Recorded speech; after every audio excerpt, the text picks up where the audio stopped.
आप में से बहुत से लोग मुझसे पूछ रहे हैं कि क्या नेक्स्ट ईयर वैकेंसी आएंगी या next to next year vacancy आएंगी गवर्नमेंट जॉब्स में, या अगर बैंक एग्जाम्स इन जनरल की बात करें। जैसा कि आप देख रहे हैं प्राइवेटाइजेशन और बहुत सी न्यूज़ आपके सामने आती रहती है, तो क्या वैकेंसीज आने का चांस है नेक्स्ट ईयर या नेक्स्ट टू नेक्स्ट ईयर। आज इसी बारे में हम डिस्कस करने वाले हैं और पुराने डेटा को लेकर डिस्कस करेंगे। तो देखो, मैंने 2012 से पूरा डेटा कंपाइल किया है, कितनी कितनी वैकेंसीज आपकी आई थी। तो उस हिसाब से अगर मैं उस डेटा के हिसाब से आपको बताऊं तो आप देख पाएंगे कि वैकेंसीज अगले साल भी आने का चांस है। नाउ ऐसा क्यों है मैं आपको बता देता हूं। 2012 में जो वैकेंसीज आई थी 22,000। उसके बाद 2013 में जो वैकेंसीज आई वो आई 21,600, 400 कम हुई। ठीक है। उसके बाद 2014 में 16,700, मतलब 4,500 का डाउनफॉल हमें देखने को मिला। फिर 2015 में 12,400, फिर से ऑलमोस्ट 4,000 का डाउनफॉल देखने को मिला। 2016 में 8,800 वैकेंसीज, फिर से लगभग 4,000 का डाउनफॉल देखने को हमें मिला है। उसके बाद 2017 में 3,500, 2018 में फिर 700 वैकेंसीज बढ़ी, 4,200 वैकेंसीज हुई। फिर 2019 में 100 वैकेंसीज बढ़ी, 4,300। 2020 में 1,167 वैकेंसीज, जस्ट 1,167 वैकेंसीज। लेकिन 2020 ईयर जैसा कि आप जानते हैं कोविड वाला ईयर था, पूरे देश में महामारी फैली थी, तो ऐसे में रिक्रूटमेंट करवा पाना भी एक बहुत बड़ी बात थी। तो उस समय 1,167 वैकेंसीज आई थी। ये वैकेंसीज आई थी हमारे अगस्त के महीने में। तो उस समय आप देख सकते हैं कोरोना उस समय पीक पे चल रहा था अगर आप कहें तो उस हिसाब से वैकेंसीज ठीक ठाक वैकेंसीज आई थी। मैं इसको बुरी वैकेंसीज नहीं कह सकता, उससे हर चीज़ को देखा जाए तो उस हिसाब से बैंक ने ठीक ठाक वैकेंसीज निकाली ही थी। और एसबीआई ने तो उस साल भी 2,000 वैकेंसीज निकाली ही थी। तो बैंक का नॉर्मल चल ही रहा था, बस आईयूपीएस में थोड़ा हमें गिराव देखने को मिला था, जो कि ऑब्वियसली कोरोना का इफेक्ट था। उसके बाद 2021 में 4,135 वैकेंसीज आई और 2022 यानी कि इस साल 6,432 वैकेंसीज निकली है आईयूपीएस में। तो उस हिसाब से अगर आप देखें तो 2012 से लेके आपका 2018 तक पूरा डाउनवर्ड ट्रेंड रहा, वैकेंसीज ड्रॉप ही होती गई।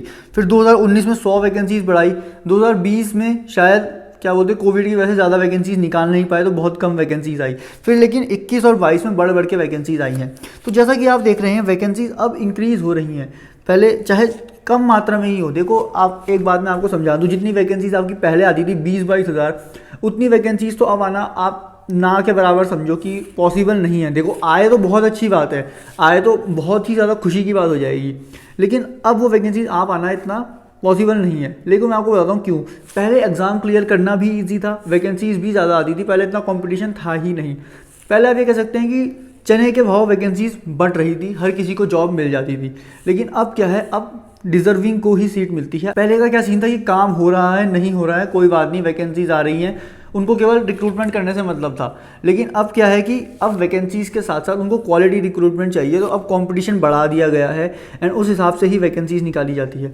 तो अगर आप कभी भी ये सोच के चलें कि 2012 में जो वैकेंसीज आई थी फिर से वो वैकेंसीज अभी आ जाएँ, लेकिन उसके दो रीज़न है वो नहीं आ सकती। पहला तो क्वालिटी रिक्रूटमेंट, दूसरा रीज़न बहुत बड़ा रीज़न है, स्टार्टिंग में जब कोई ऑर्गेनाइजेशन बनती है तो उसमें ज़्यादा एम्प्लॉयज़ की नीड होती है और धीरे धीरे एम्प्लॉयज़ की नीड कम होती जाती है। मान लो 2012 में 22,000 एम्प्लॉयज़ रिक्रूट हो गए और बोर्ड में 30,000 लोगों की जगह थी, तो अगले साल 10,000 लोग ही रिक्रूट होंगे ना, तो ऑब्वियस सी बात है। फिर कुछ लोग रिटायर होंगे, तो मान लो हर साल बहुत ज़्यादा रिटायरमेंट नहीं होता है, 4-5 हज़ार लोग रिटायर होते हैं, तो 4-5 हज़ार लोग रिटायर हुए तो उस हिसाब से वैकेंसीज आ रही हैं।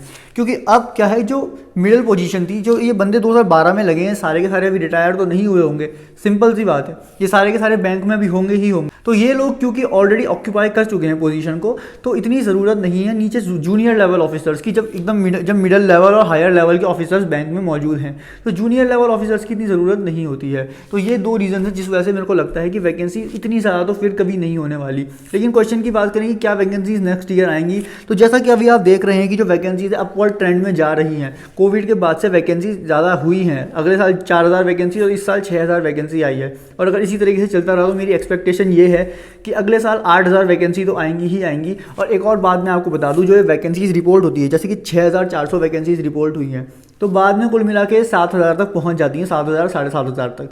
वैसे ही अगर अगले साल 8,000 वैकेंसी रिपोर्ट होती है तो आप मान के चलो कि 9,000 तक वैकेंसी नेक्स्ट ईयर आपकी आने वाली है।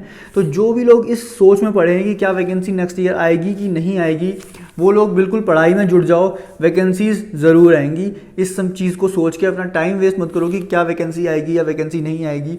मैंने पूरा ट्रेंड आपको दिखाया, 2012 से लेके 18 तक ट्रेंड फॉल हुआ है, वो ऑब्वियसली होगा क्योंकि लोगों ने अब पोजीशन ऑक्यूपाई कर ली है।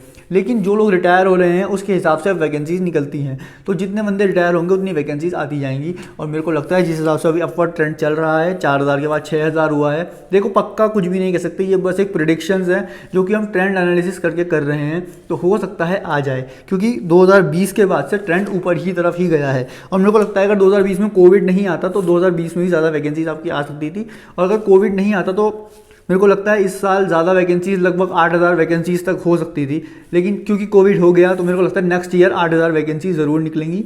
तो आप लोग अपनी पढ़ाई पर ध्यान दो। जो बंदे अभी कॉलेज में, मेरे से बहुत सारे कॉलेज स्टूडेंट पूछते रहते हैं कि 2-3 साल बाद उनका एग्ज़ाम होगा, तो क्या मतलब 2-3 साल बाद वैकेंसीज रहेंगी? देखिए 2-3 साल बाद क्या है कि 2-3 साल बाद की दुनिया कोई प्रिडिक्ट नहीं कर सकता था।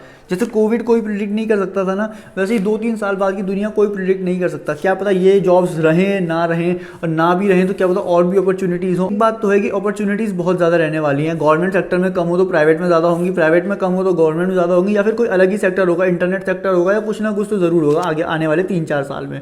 तो जो भी बंदे अभी कॉलेज में हैं, मैं आपसे एक ही बात कहूँगा, अपनी कॉलेज की पढ़ाई को ठीक से करो। और अगर आपको कॉम्पिटिशन की तैयारी करनी है, और दिन का 1 घंटा या 1.5 घंटा दो, मैक्सिमम 2 घंटे दो अपने कॉम्पिटिशन की पढ़ाई को, अपनी मैथ्स और रीजनिंग को।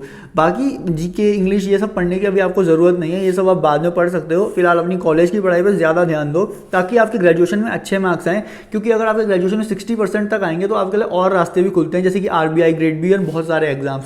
देखो मेरी सबसे बड़ी मिस्टेक यही रही कि मैंने 60% ग्रेजुएशन में नहीं लाई, इसलिए मैं RBI, ग्रेड बी के लिए एलिजिबल नहीं हूँ। एंड ये मिस्टेक मैं चाहता हूँ आप में से कोई भी ना करे। अगर आप अभी कॉलेज में हैं तो कॉलेज में अच्छी तरीके से पढ़ाई करें, और अगर आप अपनी कॉलेज को पास आउट कर चुके हैं और अगले साल का एग्ज़ाम देने वाले हैं, नेक्स्ट ईयर आपका एग्ज़ाम है, तो मैं कहूँगा कि चिंता मत करो, नेक्स्ट ईयर आपकी वैकेंसी ज़रूर आएंगी। उसके लिए पढ़ाई करो। पढ़ाई के लिए अगर आप सोर्सेज ढूंढ रहे हो तो मैं आपको रिकमेंड करता हूँ गाइडली। देखो गाइडली में आपके बहुत सारे कोर्सेज हैं डिफरेंट चीज़ों के लिए। 99 रुपीज़ से स्टार्ट हैं, बहुत सारे कोर्सेज हैं, और इसका फर्स्ट डे हमेशा फ्री होता है। तो देखो आप जाके पहले ट्राई कर सकते हैं। अगर आपको समझ में आता है, लगता है कि अच्छा पढ़ाया जा रहा है, अच्छा सब कुछ समझ में आ रहा है, तो आप इसके कोर्सेज परचेज कर सकते हैं। लिंक जो है सारे के सारे डिस्क्रिप्शन में आपको मिल जाएंगे। देखो 2 तरीके के बंदे होते हैं। एक बंदे वो होते हैं जो एक्सटर्नल फैक्टर्स को दोष देते हैं, और दूसरे वो होते हैं जो एक्सटर्नल फैक्टर्स को दोष नहीं देते। अगर आप एक्सटर्नल फैक्टर्स को दोष दोगे तो कोई ना कोई ऐसा एक्सटर्नल फैक्टर है जिसे आप कंट्रोल नहीं कर सकते, और उस चक्कर में आप परेशान ही रहने वाले हो। लेकिन अगर आप एक्सटर्नल फैक्टर्स को दोष देते ही नहीं हो तो आपने पूरी जिम्मेदारी अपनी खुद की ली है। आपकी ओनरशिप आपको पता है कि आप ही ले सकते हो, और यही चीज़ आपको करनी है। आपको अपनी ओनरशिप लेनी है। आपको अपने दिमाग में ये रखना है कि इस चीज़ को मैं ही ठीक करूँगा और मैंने ही ये सब करना है। वैकेंसीज चाहे 10 वैकेंसी आए, मैं फिर भी एग्ज़ाम क्लियर करूँगा। जिसके अंदर ये जज्बा है ना कि चाहे 10 वैकेंसीज आए, 5 वैकेंसीज आए, मैं एग्ज़ाम को क्लियर करूँगा, वो बंदा ज़रूर एग्ज़ाम क्लियर करेगा। ये उससे वादा है मेरा। देखो जो भी होगा हम साथ में मिलकर देख लेंगे कि क्या होगा आगे चल के। इस चक्कर में परेशान मत हो कि यार मैं अभी कॉलेज में हूँ, मेरी वैकेंसीज आएंगी कि नहीं आएंगी, नेक्स्ट ईयर मेरा एग्ज़ाम है, क्या नेक्स्ट ईयर एग्ज़ाम निकलेगा नहीं निकलेगा। तो आई होप आपको ये वीडियो अच्छा लगा होगा। अगर आपको ये वीडियो पसंद आया तो उस वीडियो को एक लाइक ज़रूर कीजिएगा। चैनल पर नए हो तो सब्सक्राइब ज़रूर कीजिएगा। मैं मिलूंगा आपसे अगली वीडियो में, तब तक के लिए। जब कृष्णा ड्रॉप्स लगे ओकेजन, मेरा ध्यान है काम पे, हम बोलते कम, मेरा दाम है चांद पे लो कोटेशन। जब आमने सामने नो लोग